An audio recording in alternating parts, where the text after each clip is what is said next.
Collector સાહેબશ્રીને Dharampur તાલુકાના 12થી વધારે ગામોના રેવન્યુ સીલ પર જમીન કાપણી ઝુંબેશથી 800થી વધારે અરજદારોની જગ્યા કાયમી ધોરણે કરવા માટેની વિનંતી કરી છે અને કલેક્ટર સાહેબે પણ હકારાત્મક જવાબ આપ્યો છે કે એમની જે કંઈ પ્રોસેસ છે એમની ચકાસણી કરી અને 10 દિવસ બાદ રૂબરૂ મુલાકાત કરીને આગળની કાર્યવાહી કરીશું. રેવન્યુ સીલ પર જમીનમાં બાપ દાદાથી છેડતા આવેલા આગળ અમારા બાપ દાદાથી આ કબજા પર નામ હતું. ત્યાર પછી લગભગ 1999 લગભગ અમારું નામ નીકળી ગયું, બાપ દાદાનું નામ નીકળી ગયું.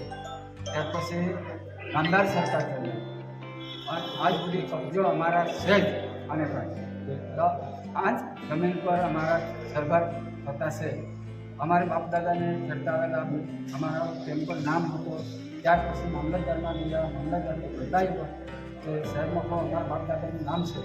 ત્યારે અમને શું જવાબ આપ્યો કે આ તમારું તો ખેડ હકમાં નામ છે, પણ જે ખેડ હકમાં કાંઈ નહીં, પણ અમારા બાપ દાદાનું નામ છે, આ અમારી બાજુ છે.